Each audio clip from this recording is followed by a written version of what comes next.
And afterwards, I told her I was uncomfortable. I didn't want to say it while I was on air. And so she was kind of respectful. Out of 37 minutes, I got 27 good minutes. Surprisingly, I got a lot of feedback saying it was kind of wonderful that a child psychiatrist would share his personal story, but not what I wanted to do. So, Kind of Yeah. traumatic for you, huh, Harold? yes, yes. Like, and it wasn't on film, so I could kind of move around. But she was persistent, very, very persistent. Anyway, she sells books. So my book is in paperback and it jumped by, 100 spots on the Amazon list, which, Amazing. so. Wonderful. And Wonderful. then it fell. It's like, That's how it is within That's what it minutes. is. I remember. Yep. so we're all set. We're all set. So I'm gonna start the webinar now. And again, as always, we'll welcome people in. We'll give stragglers a couple of minutes. We'll get started. I'll do like a 2-minute intro, introduce all of y'all, and then we'll start with the questions. And like we've been doing the last sort of 3-4 months, right? We got our questions, right? There, it's kind of a script. But then if a super interesting audience question comes in, I'm going to put it in the chat to all of us and be like, okay, I got this question from the audience coming in, or maybe 4 people in the audience asked it. It's going to go in. So we'll be ready to go off script if needed. We won't get to all the questions in the script, but I always prefer to have too much than to have too little. And then, build on each other's points. Let's just try and keep each answer kind of short and soundbitey. Great. All right, let's get going. I'm going to record.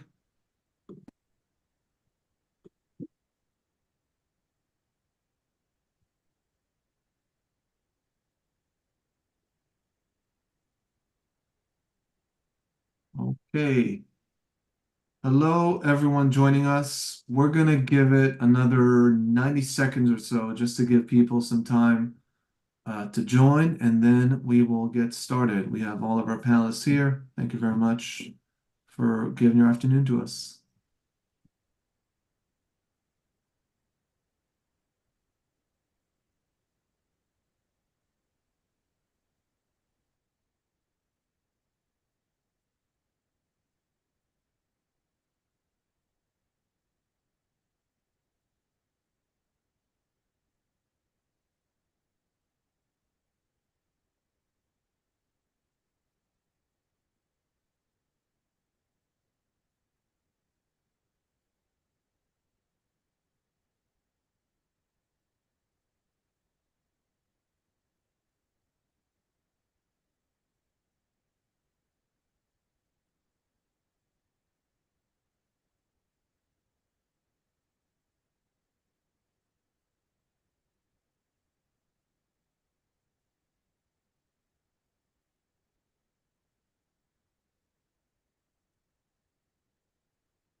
Okay, I think we get started.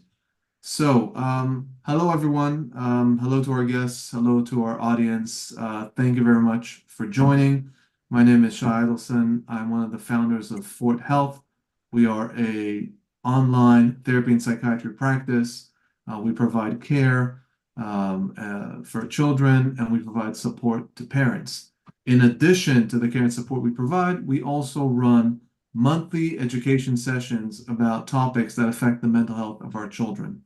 And tonight is one of them. This is a topic that has deep personal importance for me, and is a topic that affects every single one of us. There's a saying in journalism, if it bleeds, it leads, right? It's a very old saying. As in, if there's blood to show, it will be a leading headline in the newspaper. But more broadly, it means that bad news, news that enrages, news that causes worry, news that elicits strong emotions, typically negative, will be the news that will be spotlighted. Now, even the most casual consumer of news knows this, right? And this is how news has always operated. But in the last decade plus, 4 things have happened. Number 1, global connectivity, which enables bad news to travel nationally and globally. So now we hear about every horrible thing that happens to every person anywhere in the world all the time. Algorithm news feeds are optimized for engagement, and bad news elicits more of it. Business models for commercial news organizations and pundits means that the more it bleeds, to use the sentence I just said, the more it pays. And smartphones take all of the above and enable us to consume it and more of it 24/7. Now, again, we all know this, but even though we do, we cannot help but feel like the world, everyone, and everything in it is in terrible shape. Now, we're not going to debate the state of the world today, but we'll just say that compared to 30, 50, 100 years ago, for most people, it's probably doing better.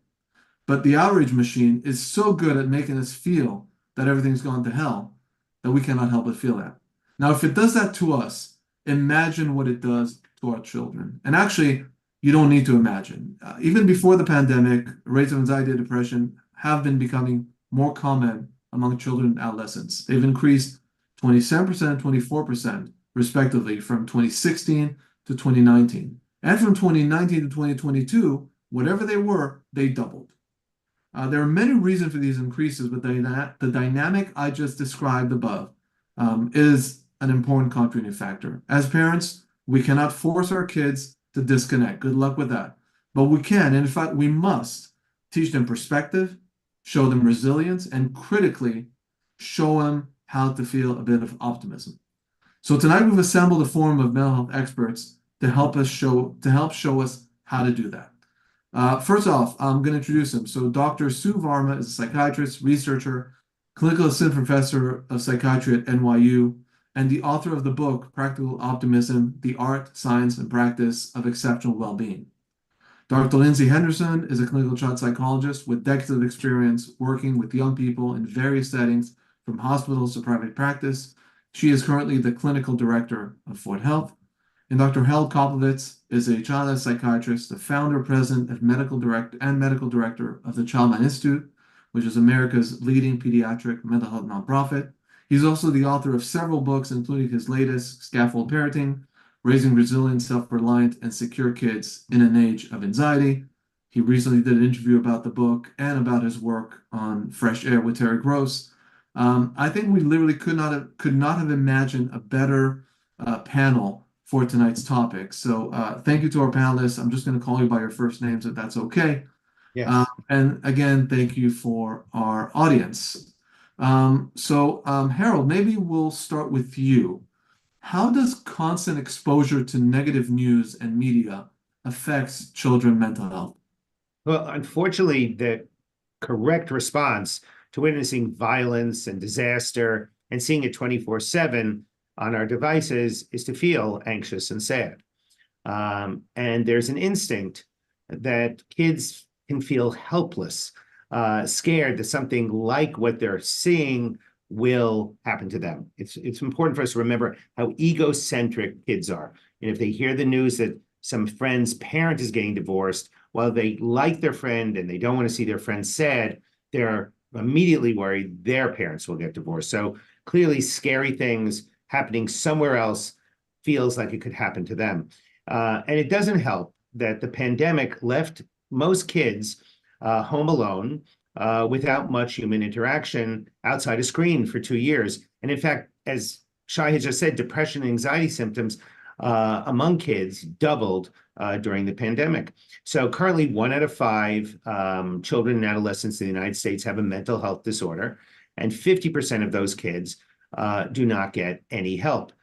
They go untreated, and going untreated really makes the situation worse. Just think about any medical condition that starts and just goes untreated. There are more and more secondary problems.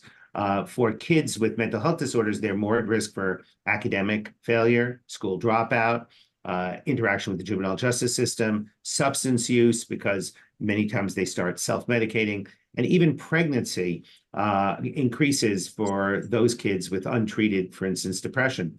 So there are positives to the heightened level of connectivity for certain kids who feel lost in small communities where there isn't anyone else like them, particularly LGBTQ plus kids. And the internet provides them sometimes with a community, but there are a lot of potential negatives. And particularly for kids with a mental health disorder, internet usage that becomes problematic, that exists 6 to 8 hours a day, can make their symptoms significantly worse. It's almost like marijuana for kids with anxiety disorders.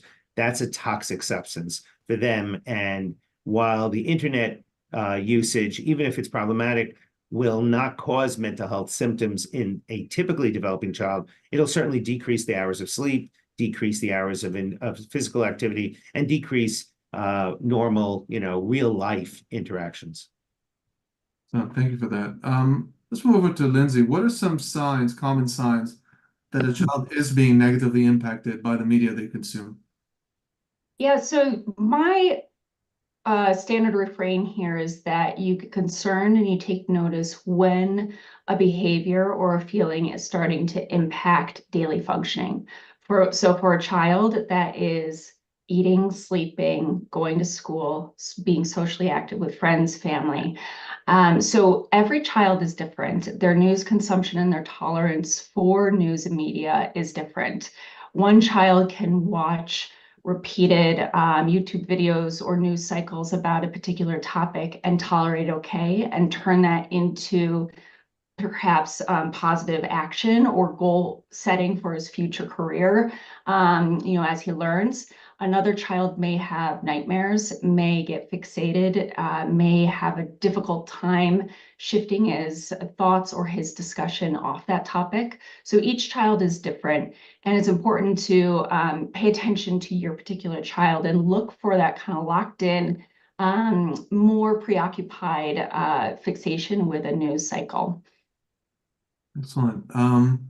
And Sue, over to you. Can you share any research findings that highlight the impact of negative media on children's mental health? Like if audience here wanted to dive deeper, where would they go? Yes. So we know that, traumatic images, whether it's from war or from mass shootings, on a very small level can be helpful in the sense that there can be a sense of a productive worry, what we call, where they have a sense of agency of like, what are the protocols in our school? How can we use this information to benefit us?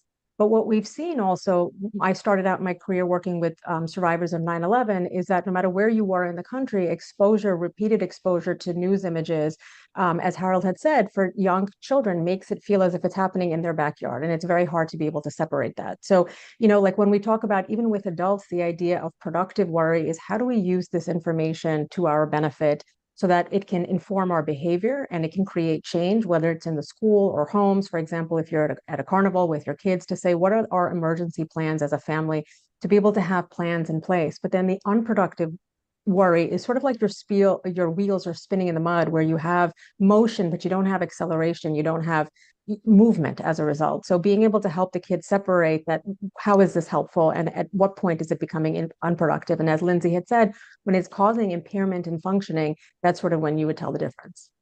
I think, Sue, when you just spoke, it was almost easier when we just had television. So in 2001, after 9/11, the idea that kids kept seeing the airplanes going into the World Trade Center and very young children thought it was a new event every time it happened, it was really easy. And I did this on television, whether it was the Today Show or Regis and Kathy Lee, to say, turn your TV off, monitor very carefully what you're watching so your kids don't see it.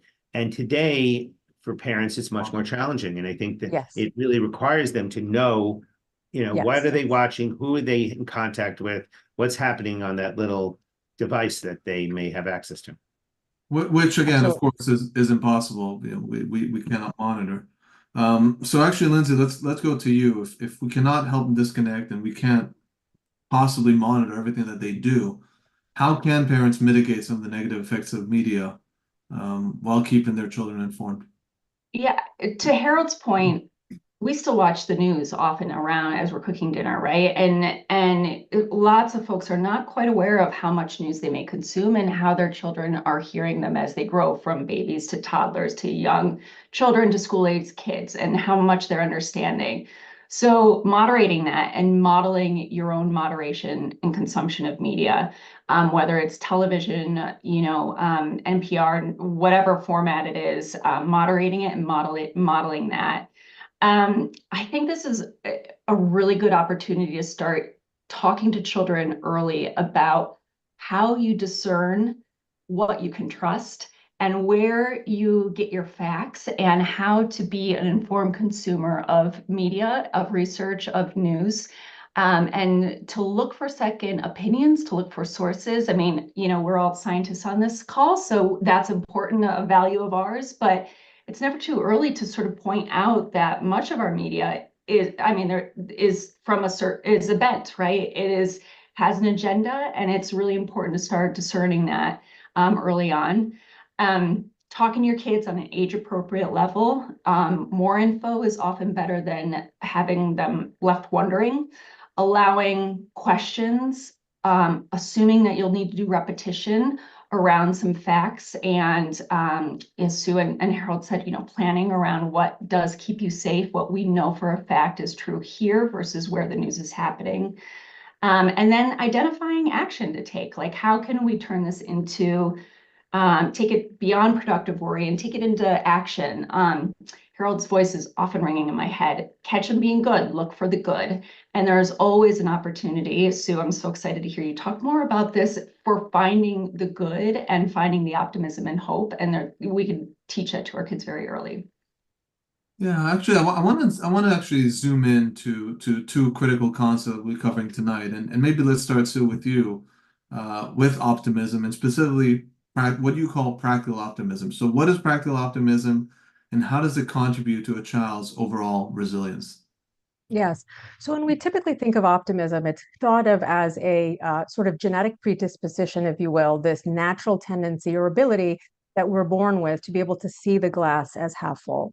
What practical optimism, it says, is that even if you weren't born with this genetic predisposition, and what's interesting is that researchers found that there is a gene that codes an oxytocin receptor gene that's correlated with oxytocin, cuddle and bonding hormone.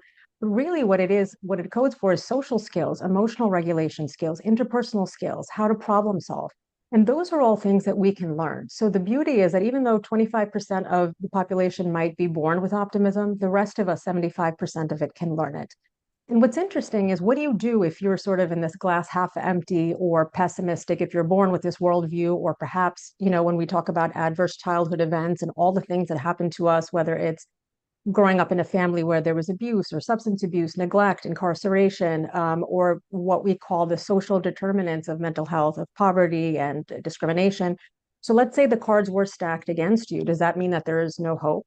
And what I've found is that's absolutely not the case. That, I talk about in my book, Practical Optimism, 8 key pillars that are science-based that really help, whether it's an adult or a child, develop a framework of practical optimism that not only is about having positive outlooks. Practical optimism teaches you the skills to turn those positive outlooks into positive outcomes through key actionable steps, whether it's having a purpose, and a purpose can be whether it's in life or whether it's in a specific goal, and contribution and altruism and volunteering is a big part of it. And we found that even not only adults, but when children, adolescents volunteer, teaching kids younger than themselves, working on their homework, for example, those kids go on to have less inflammation in their life, less metabolic illnesses. So volunteering is good for everybody. We know that in adults, 2 hours a week, when it's done in service of another person, can really boost a sense of purpose. Now, some people may say, my kid is like, they're a kid. What are you talking about purpose? And really, it can be something as simple as exercising, belonging to a team. We know that one episode of exercise, stretch session, yoga can help boost a sense of purpose in kids. The other key pillars that are really helpful are processing your emotions. We know that children who are more granular and that have and are able to point to antecedents or triggers and are able to be able to put words to their feelings as they grow and develop. Of course, we talk about age appropriate, but being able to identify emotions and being able to be flexible and having a variety of coping mechanisms. And we can do that as parents by modeling that and even talking about our own emotions, of course, within reason. Another big pillar is the idea of pride. And to me, when I think of pride, I think of the healthy, intrinsic kind that has this idea that we have self-worth simply because we exist.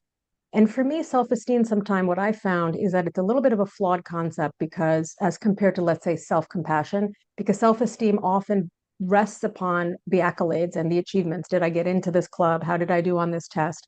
Versus self-compassion, which says, I'm human, I made a mistake. And when we see that children who do a 10-minute intervention, brief intervention of self-compassion, they're able to rewrite the narrative and says, okay, well, I failed, but you know what? I failed this test.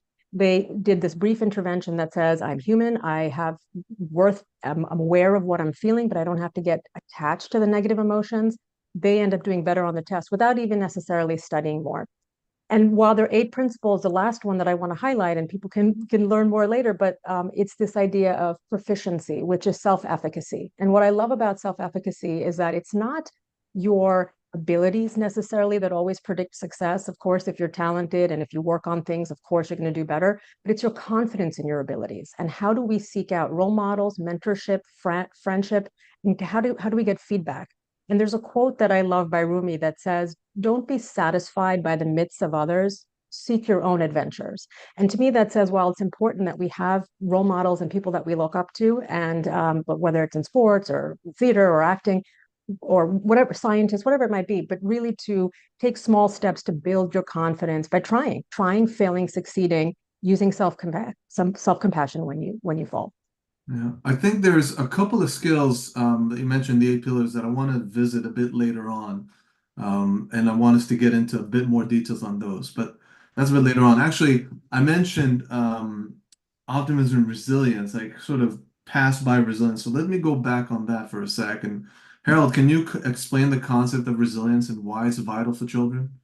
So let's just stay with Sue just for a second with the idea of how much is genetic and how much is, nature versus nurture. Nurture, yeah. And I think any of us who have more than one child recognizes the concept of DNA roulette, that your kid comes out and you think, well, looks like my mother-in-law, or, seems to really like, people and is really outgoing. But how is it possible that the next kid looks just like the first kid, but is so, socially reserved and so contemplated and reflective? So I think that we also get kids who are very resilient, and it's like water off a duck's back. And then there are other kids who feel everything.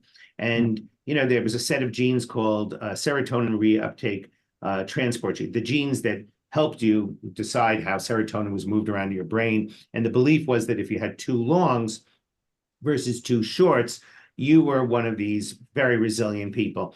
And I had this unbelievable dinner once where Bill Clinton sat down at the table and everyone else got completely silent. And he was talking about the 3 drugs you need to treat AIDS in Africa, and that it's not that expensive. And everyone was silent. So I said, have you heard about the serotonin transport, genes? And he said, no. And I explained them. And he said, well, how do I get tested for this? And I said, I don't think you need to be tested. It's $250 at the Mayo Clinic, but you have 2 longs. And he said, well, how do you know that? I said, I think we've watched you all under a lot of stress, and you compartmentalized and you just kept going to work. I didn't have to say Monica Lewinsky's name. And then I said, however, your brother, Roger, most probably has 2 shorts. And he said to me, oh, don't pick on my brother. And I said, I think that's exactly the point, that parents very quickly recognize which of their kids is more resilient, kind of like that bozo doll that you punch and it goes down and it pounces back, and that which kids are more sensitive. And so we have to help that child who is more sensitive, almost like toughen up and practice, letting things roll off their back. So we actually, I don't think we teach resilience effectively enough. I think in this country, what we've done really terrifically in the 60s was teach people the importance of physical exercise. And that hasn't happened with mental health fitness. And I think that if you do mental health fitness, and some of the things that Sue has talked about with practical optimism is the idea that, the Child Mind Institute did a project with California, Healthy Minds, Thriving Kids, 5 skills: understanding your thoughts, understanding your feelings, managing emotional stress, mindfulness and relaxation skills. And clearly the way you teach those things to a elementary school kid versus a middle school kid versus a high school kid is going to be different, but it should be taught. I don't think we should just naturally believe that our kid knows how to do sit-ups and push-ups well and jumping jacks and understands the importance of it, so that at least I think once a year, a school should spend, half an hour on understanding your thoughts and understanding your feelings the next day, and help parents teach their kids these skills. And it doesn't take a lot. It just takes intention and effort, which is really what the best type of parenting is, not sloppy, laissez-faire parenting, but authoritative parenting, thinking about it, warmth and control. Hmm. Can you elaborate more about what parents can do to Yeah, cultivate resilience? so if you think about the gut response of a parent is to make sure their kid doesn't feel bad. We don't like seeing our kid feel bad. And so that if a child comes home and says, I didn't make the team, I wanted to get on the soccer team and they're in seventh grade and it's JV or it's middle school varsity and they didn't get on the team. I think the worst thing we could do is saying, oh, the coach is not fair, or it's not a big deal. Don't worry about it. So either one of those either minimizes what the kid is feeling or externalizing, saying, you shouldn't worry about it. The outside world is really in charge of this. And both of them don't make the kid much stronger. And so one of the things to talk about is to say, what do you think we can do to make you a better soccer player? So the next time there's a tryout, you'll be able to get on the team, or you're on the junior varsity or you're on the intramural team. How can we just have fun with that? What are the things that will make this a better experience for you, which doesn't minimize the experience because it does hurt.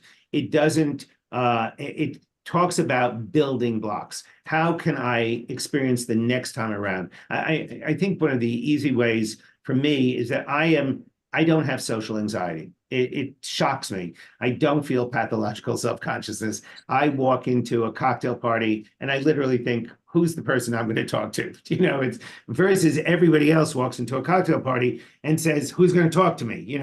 Or I'm wearing the wrong clothes, and I think it's really important that if your child, by the way, is appropriately socially anxious, you have to practice with them. You can't just throw them in. So the concept of ask 3 you questions to the person sitting to your right, because people like to talk about themselves. Let's practice some you questions. Then try 3 you questions to your left. Because what can you say about yourself that's interesting? If someone asks you a question, so it seems false, but it really isn't. It's rehearsal. And most of us rehearse. I mean, we don't go through life without studying for a test. If we're giving a speech, we look over our notes beforehand. We make sure our slides are okay. Before we participate in a panel discussion, we kind of think about what are the 3 or 4 points we want to make. And I think teaching our kids to do that, and with the recognition that it doesn't always get you an A, but repeat, rinse and repeat actually does work. Can I just say something, Harold? I love what you said. When I hear you speak, 2 things come to my mind. One is curiosity, and for us to be curious about our kids. And I love what you said, like we don't want to minimize, we don't want to dismiss, we don't want to shut down the conversation, because our natural instinct, as you said, was to help them feel better. And so very immediately we either say, it's okay, it'll be okay, when we don't know, we don't have proof of that, or that we want to be able to shut down the conversation instead of inviting problem solving skills and possibilities and troubleshooting, and also curiosity for the kid, like when you're talking about turning to the person on your left or your right, and curiosity about their own skills and ability. What could they have done better? Could they have done differently? And also validating the emotions to say, I get it, I'm so sorry, and being able to sit and tolerate. Because I think if we can't sit and tolerate their emotions, where we have to very quickly give them solutions, because I know that's some of the worst things. Like as a woman, I know, and I joke when I talk to my husband and I'm opening up to him, he goes into how can we fix this mode. And I think that as parents, we often do that for our kids as well. So creating space for curiosity. And to me, curiosity is very much the antidote for a lot of the mental health problems we're having right now, because we're becoming too self-absorbed as a society. And while it's important to reflect and be introspective and have self-awareness, we also want to have this idea that comes from this idea of theory of the mind, is we want to know, how do other people think? How would someone that you look up to, your role model, if they were struggling, how would they be able to handle this? So just validation, curiosity, and understanding perspective, another person's perspective, I think. Well, I think so. Also, especially for teenagers, when they come and complain to you about something in their life, I think it's very helpful for a parent to say, do you want me to fix this? Or would you like my advice on how to fix this? Or do you just want me to listen? And particularly for dads to do that. And I would tell you 9 out of 10 times, my sons will say, I'm just venting. Can you just listen? Do you know what I Yes. mean? It's kind of, That don't is be Dr. Koplowitz, just be my dad. No solutions here. I just want to vent, you know? It's like, that Yeah. is, by the way, excellent advice for spouses as well. Um, Totally. give them the choice. But actually, Lindsay, I want to go to you with an audience question here that also touches on something Sue just said. So, how do you combine resilience and empathy at the same time? How do you do that? What's the balance there? Yeah, so just to finish off the point that my esteemed colleagues have made eloquently, at McLean Hospital, I worked with hundreds of kids and families, and this idea of emotionally sensitive kids, we know that that's a real thing. Any of us who have children and see temperament, this is someone who feels things more deeply and takes longer to recover. And when you name that and empower that, what this is your superpower. You have an emotional superpower, and we are going to teach you how to use that superpower for good and not evil, just like any comic or Marvel character, right? So you are embracing and empowering them with this part of themselves that is a strength, and they are responsible for using it effectively. And their brother, their sister, their peer have other strengths and weaknesses. But truly, um, the empathy that we feel and those most sensitive and in tune kids feel, they feel the weight of the world. It's a lot for them to take on, and that is what I think can make them resilient when we teach them how to use the skills that we're all talking about to manage, to take action, to understand what is my worry to take on versus what is your worry to take on. And when I think empathy, understanding and having curiosity about the world around you and how other people experience the world is really a foundation building block of resilience, because that is how you bounce back from your own self-centered sort of view or experience of what's going on around you. Hmm. Excellent. Thank you for that. Um, yeah, some good comments here from the chat as well. Thank you everyone who's contributed to the discussion over the Q&A. I want to go and be a bit more practical now. So we'll zoom in on a couple of skills here. And maybe Sue, let's start with you. What are some practical exercises that parents can do with their children to cultivate or teach optimism? Yes. So, we've been talking about how to cope with strong and powerful emotions and not to become deflated by it. So, a quick 4-step tip that I would say that kids can do with their parents and parents can do for themselves is what I call name it, claim it, tame it, and reframe it. So, naming the antecedent or the trigger that made you feel a certain way, let's say didn't get on the team that you tried out for, claiming it and saying, where in the body am I feeling it? And I always say that our body expresses what our mind cannot. So often children, if they're not able to verbalize, and we see this with adults also, might end up developing insomnia, headaches, GI problems, frequent urination. Children might have nightmares. They may regress in their behaviors, may have difficulty sleeping. So just saying, how do you feel in your body? And point to where you feel heavy, point to where it feels tight. So often it might be a clenched jaw, it might be tight. The shoulders are tightening, the fists are tightening. And the next step is to tame it. So this is the relaxation phase. And there are any number of things that work, different things work for different people. I'm a big believer in the power of journaling. And there's a lot of science that even 2 10-minute sessions per week of writing down anything you want. It could be, doesn't have to be structured. You could literally put just feeling words, angry, sad, happy, or literally just what happened in the day. And what we see is when you keep a journal, and there's a lot of science behind this, like worry diary, worry journaling that comes from cognitive behavioral therapy, brain dump, some people like to call it word vomit, whatever you want to call it, is that when you start to write down the events that have happened or the worries that you're having, first of all, we know that 85% of the time, the things that we worry about don't actually happen. And 15% of the time when they do, we're better equipped to handle that than we gave ourselves credit for. Another benefit of journaling is that when you start to see the things that you worry about over and over again, you become desensitized to them and you say, hey, most of the time, the things that I worried about never actually happened. And I would also encourage you to write down the actual final outcome so that you can see that there's a disconnect between these negative thoughts, or what we call catastrophizing. These are cognitive distortions, or jumping to conclusions, fortune telling, black and white thinking that we've all engaged in at some point or another. And kids, I think, often do, if they do have an anxiety tendency towards anxiety or an anxiety disorder, they will catastrophize and assume the worst case scenario. So the taming could be in the form of journaling. It can be in the form of just taking a break and saying, I'm going to lie down on the floor. I'm going to put a stuffed animal, if it's a young kid, on my belly, or I'm just going to hold on to a stuffed animal or a favorite pillow, or whatever it is that's calming or soothing. It could be listening to music. It could be white noise. Within reason, I know we're vilifying screens, and I 100% believe in endless scrolling and doom scrolling as not being beneficial, but is there a quick comedy or something funny that you're watching with your kid and you're monitoring it? And the last one, and the most powerful tip in this 4-step plan, is reframing. And reframing comes out of a lot of, trauma work, but in general, the ability to look at something from a different perspective, perhaps a positive spin. And I want to say that not everything will have a positive spin, and we do not want to push that on a kid or force them to find the silver lining when it doesn't exist, because often something can be 100% bad. You lost a loved one, you lost your job, terrible things happening in the world. So while we don't want to push them and force them, there can sometimes be say, well, is there anything that you can find? Okay, if you didn't get into the team, if that's what you were applying for, or the grade that you didn't get on the exam that you thought, could it be a sign that maybe it's time to shake things up a little? Would you consider something else? Have you tried enough?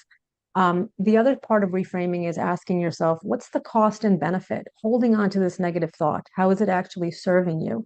Is there any utility? Another thing I like is asking someone, what would you tell a friend, right? Like, this forces you to come outside of your head and outside of the situation and gain some objectivity and distance and neutrality to it. And finally, if we can't come up with anything, I say, asking yourself, is this a problem to be solved or a truth to be accepted? And sometimes not everything can be solved. And I also want to help kids sit with that, because I think as a parent, we always believe, and we should, right? Because we're helping them to find solutions. But sometimes it's okay to say, you know what, I don't know.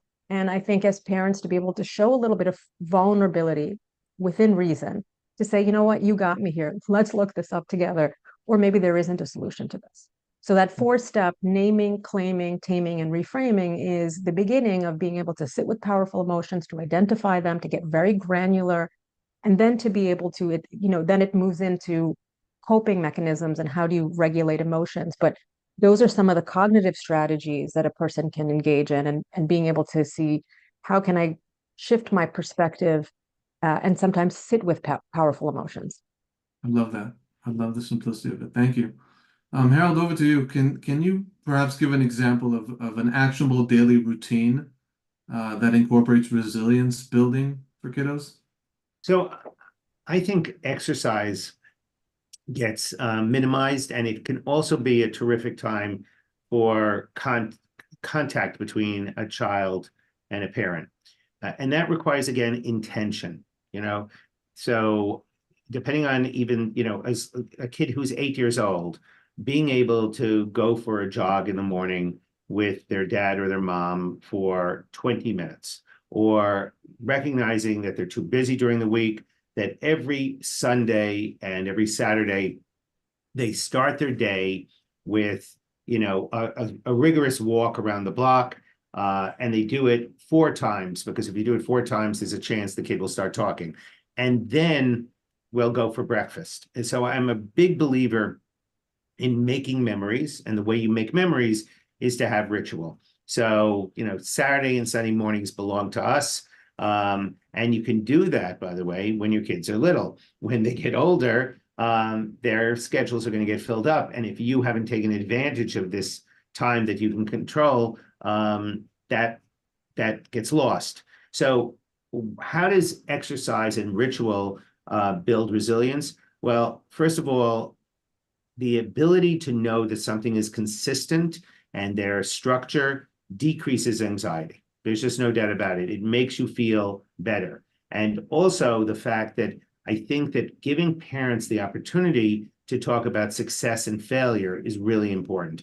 And you need a space to do that, so that when you go over, the highs and lows of the week, or if you want to do it at bedtime and call it pillow talk, it's a matter of saying, this was something I was really excited about, and it made me happy, and I really feel successful. Or this was a project that I was working on a lot, and it didn't turn out the right way, but I'm sad about it, but I'm sure there's going to be another opportunity.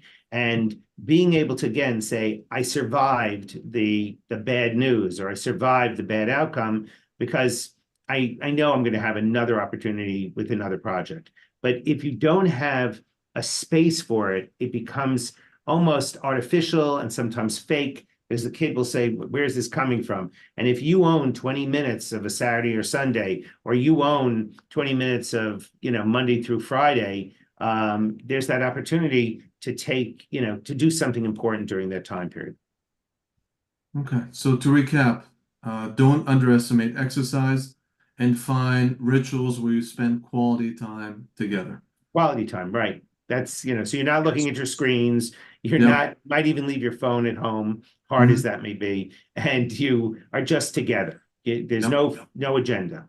Okay, so no cold plunge then. You wouldn't recommend that. I'll keep that in mind. Um, Lindsay, how about you? Can you share maybe techniques for parents to help children set and achieve realistic goals?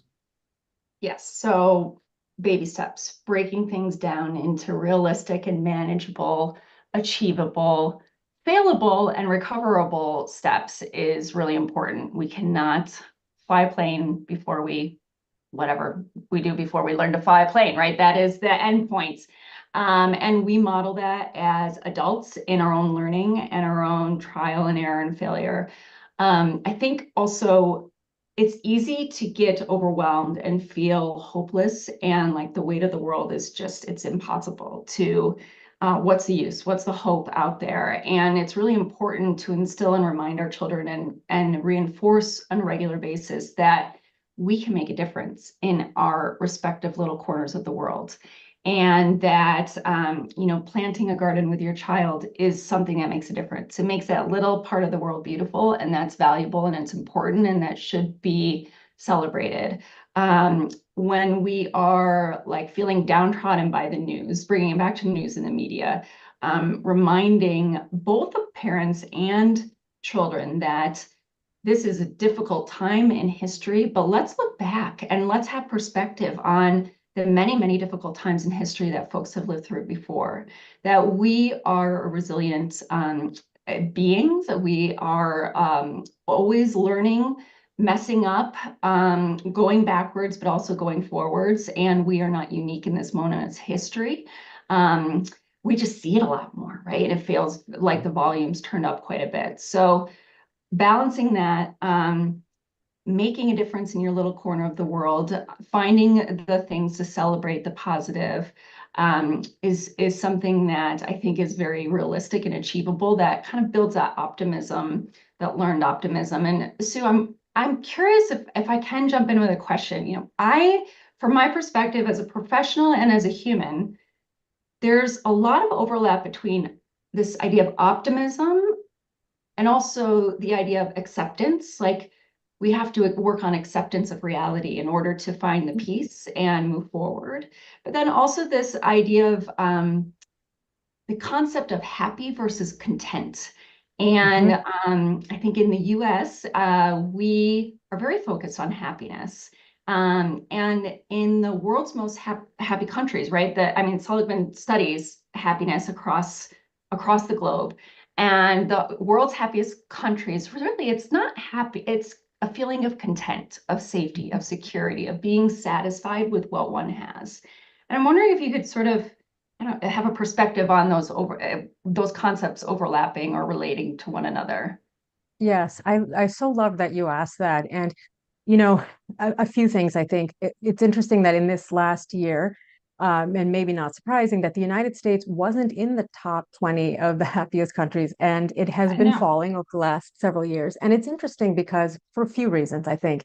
When we look at like the APA, the American Psychological Association puts out a survey every year, and the last few years, 60 to 80% of people are stressed out, and they listed all the stressors: climate change, war, inflation. The key was we are stressed out by things that we feel as if we don't have control over. So this lack of efficacy, of agency, of control over our environment, I think strips us away of our agency, being that bad things are happening to us. And they were talking about adults. So I can only imagine it's tenfold. Also, when they surveyed people who've lived through, starting from World War II, and beyond, older folks will say they feel hands down this is one of the most challenging times in history to be raising children or to be living.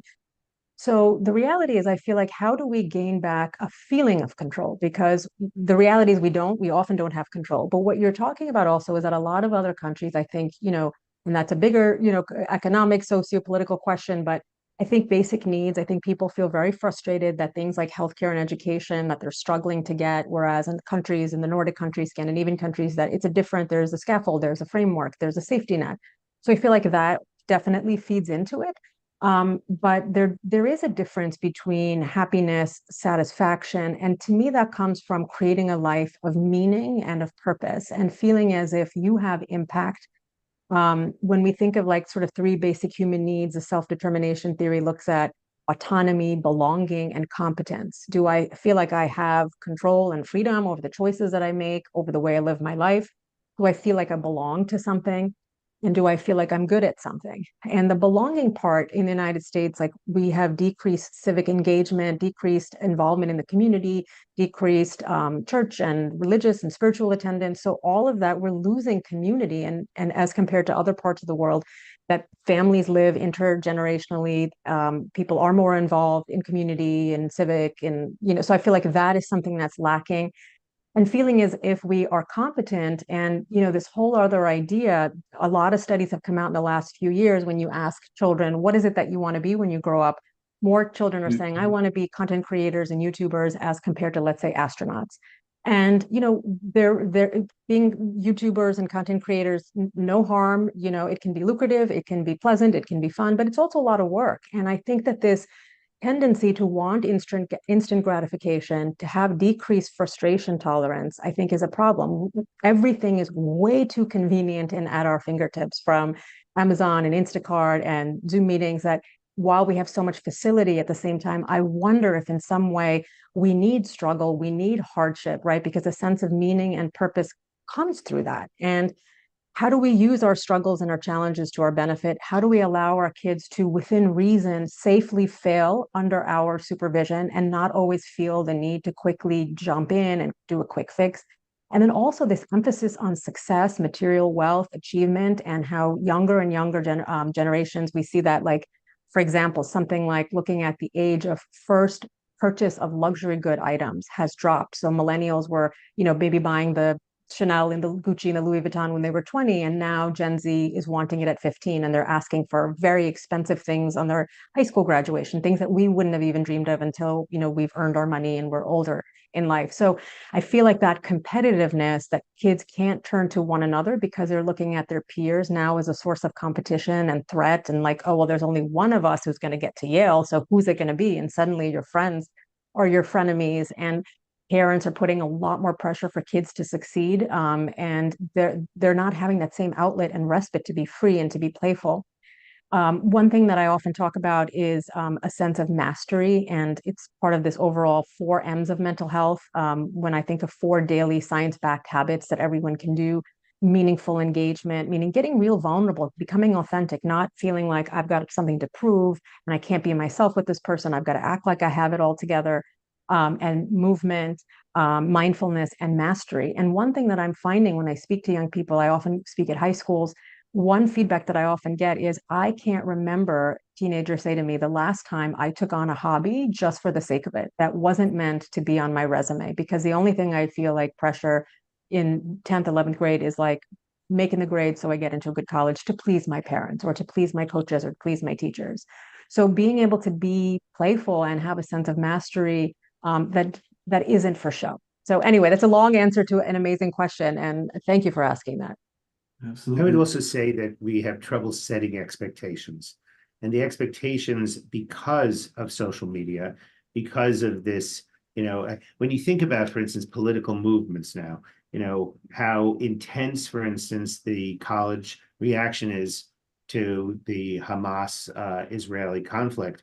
Part of that is that it's in your face. And I think that same concept of everything is possible, so that you do have 14 and 15-year-olds buying males buying cologne that's a few $100s. I mean, because that will make me more manly, and that's so special. And I think parents have to talk about expectations. What makes, I believe there's a terrific exercise of at least once a week, whether it's Sunday, Friday, it doesn't really make a difference. Again, you have to find the time. Why am I lucky?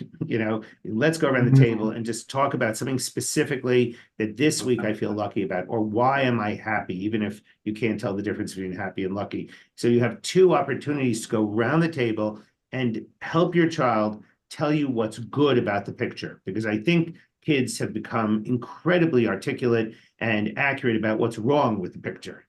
I didn't get the A, I didn't get to sit at the right table, I didn't get the cologne, and helping them reframe, because you're talking about practical optimism or learned helplessness. How did this week go well?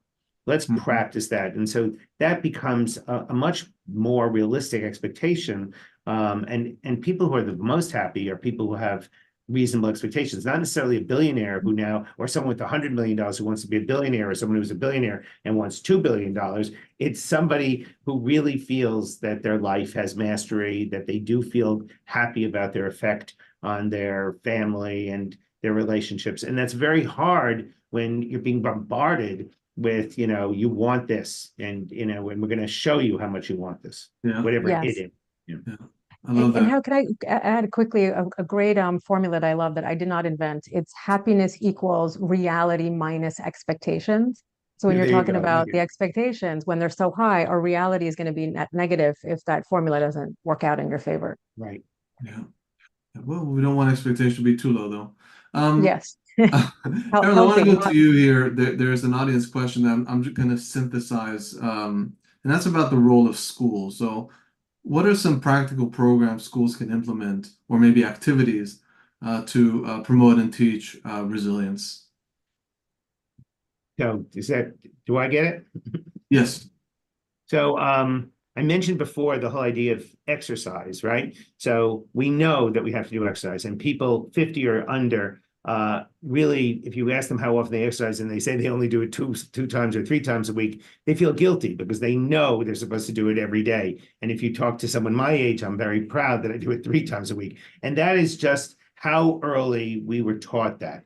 And I think that, I have this great example of the fact that during COVID, the state of California was very worried about how are they going to get kids back to school? How are they going to make them more resilient? And could we take the information that the Child Mind Institute had been doing in 60,000 different schools across the country that we did in person, teaching mental health skills, making teachers more effective in making kids feel more robust and resilient, and could we do it with video? And so I mentioned that we created this mental health fitness. What's really impressive is that we reached 1.8 million students in California, but it wasn't for free. In other words, teachers had to be paid $100 to spend 30 minutes looking at the tools and then deciding whether or not the tools were worth instituting in their classrooms.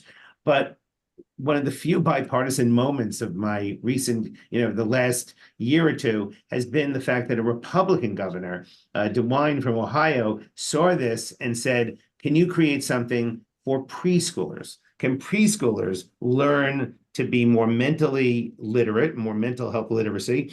Can they be able to tell you what they're feeling? And so we came up with 5 things that preschoolers need, so that daycare workers and the preschool teachers would have these skills, and obviously parents. So being brave, being a good friend, using your words, big feelings, and understanding your feelings. And the way you teach little kids this is, it turns out they love hedgehogs. I don't understand the fascination with hedgehogs, but if you get hedgehogs, you get humans to dress up as hedgehogs, and also you add jingles because they love, little songs like, what's the name of it's not Shark, Happy Shark, or, Baby Shark. Baby So Shark. we didn't create Baby Shark, but we got very good tunes that kids could sing about being a good friend. It is truly, and we're doing more research right now on these 23,000 daycare workers who are learning these skills.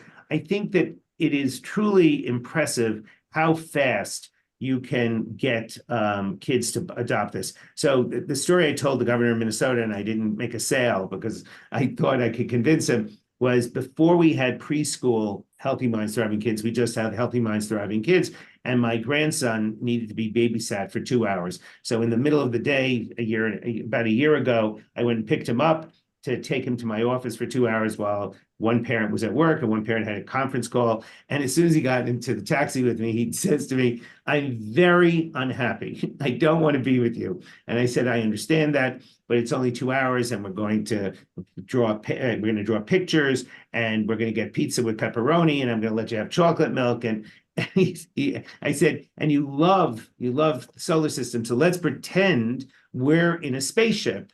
And what planet we're on?" He said, "We're in a taxi and we're on Earth." I mean, he was impossible. So finally, when we get to my office, I let him watch the video of Understanding Your Thoughts, even though I knew his parents would never like the idea that he was watching a screen. And it's with the hedgehogs. And at the end, I said to him, "So tell me, Jackson, what were the names of the hedgehogs? What was the name of the principal? How many days of school did they have?"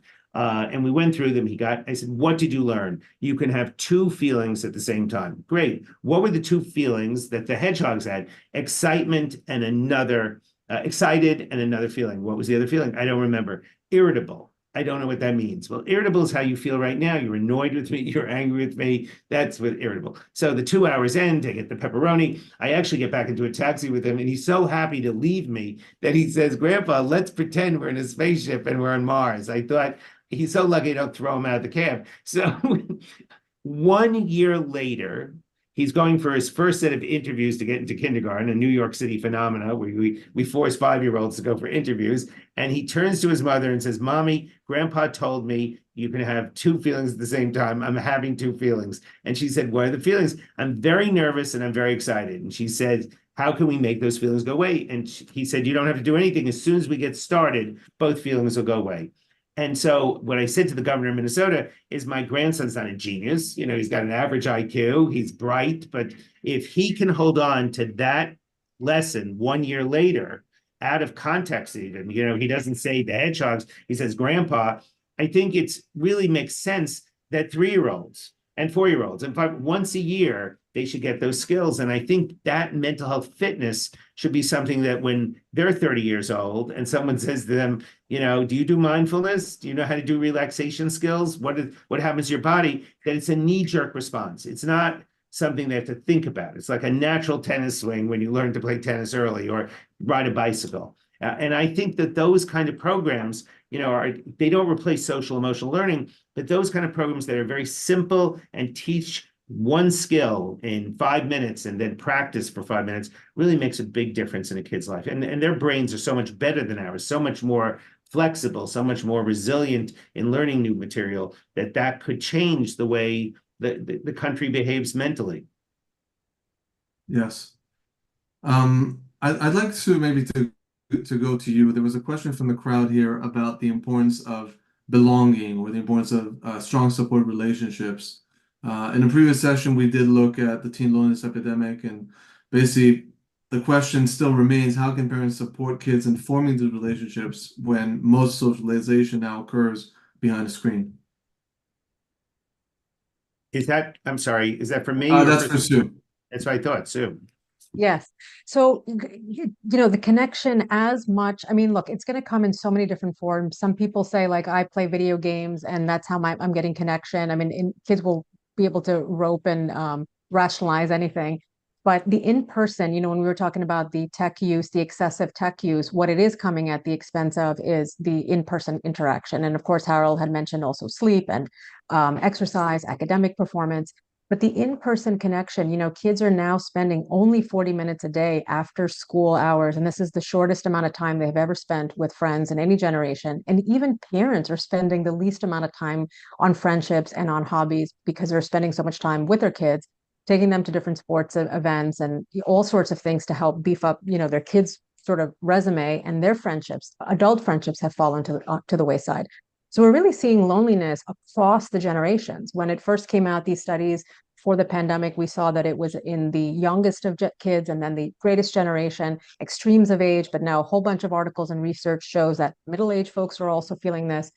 So the in-person connection, asking yourself, I mean, that to me is the most, when we're going to take the device and when we're going to be limiting technology use, we have to offer something that is just as exciting and just as potent, if not more. And to me, that is human connection with somebody who we feel like understands us, because that's what loneliness, it's not about the quantity, it's about the quality. And it's this subjective feeling of not being understood, not being heard.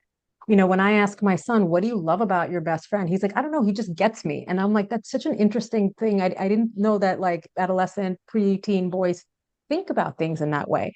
And he's like, we can just be goofy together. We can spend hours together. We just do nonsense together. I mean, they play sports together. So there's a variety of ways of common interests and shared hobbies.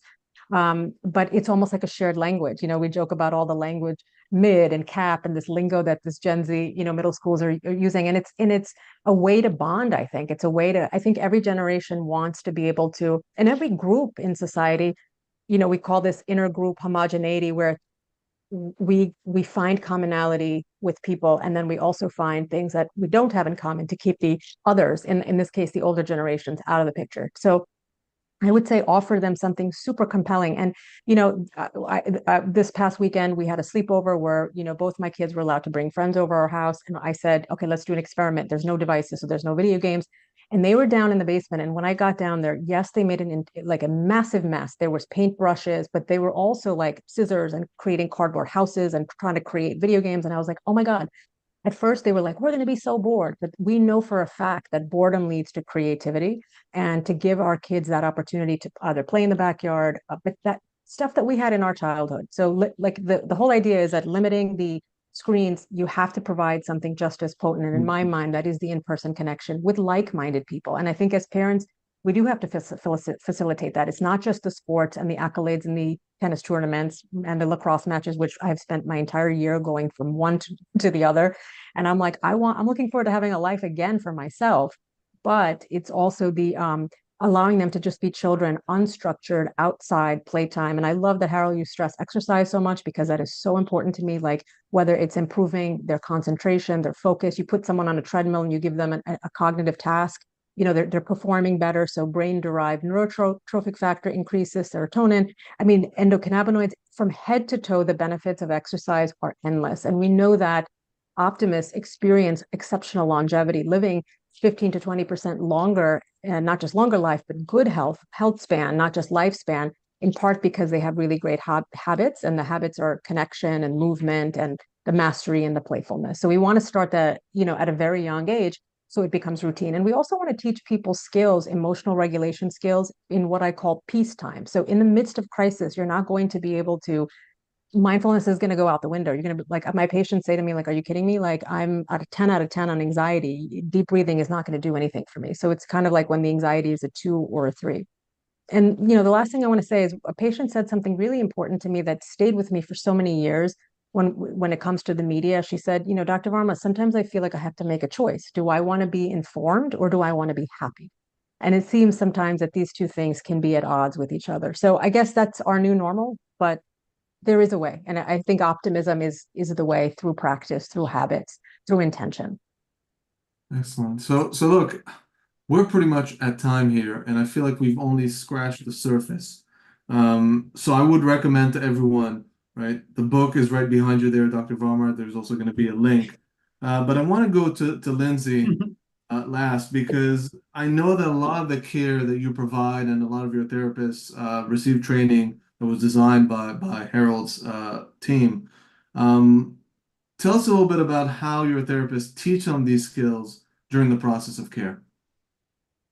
I mean, Harold, you laid it up beautifully. And so much of what you're talking about, Sue, is just really the core competencies and foundations and pillars of cognitive behavioral therapy, which is the most evidence-based treatment for anxiety, depression, and mood disorders that exists. And at Fort Health, we are focused on delivering the content to children in an age-appropriate, digestible way, to parents of children, to teens, to parents of teens, because we know parents and caregivers are just as important as the children themselves in the improvement of mental health. So, we are with Harold and his team working to expand access to all of the resources that he described building at CMI, and working one-on-one with families to make real, actionable, tangible, feasible changes in their family and their children's lives. And also in the most efficient, I think, what you do, Lindsay, it's the most efficient and time efficient way, so that it's not rent a friend, or it's not this treatment will just go on and on. It's really symptom oriented, and I'm amazed at how much can happen in 12 sessions or 16 sessions.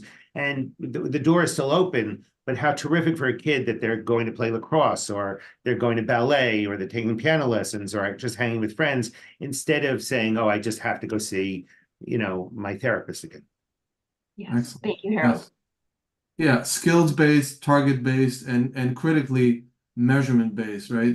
Lindsay's team measure the impact of their care. So, as always, I think we scratched the surface. Hopefully, we've provided some actionable, very practical skills. A recording will be posted on the Fort Health website. Everybody should get an email to that. I want to thank my panelists, Dr. Sue Varma, the book is there, Dr. Helen Kopovitz, my colleague, partner, and friend, Dr. Lindsay Henderson. And I want to thank you, the audience, for joining us this evening. We are going to take a break for the summer, because I know that everyone wants a break. But we'll be back in September with sessions about back to school and many, many other topics. So please stay tuned. And as always, if you know a child that needs help, please consider using Fort Health. We're here for you. Thank you very much, everyone, and have a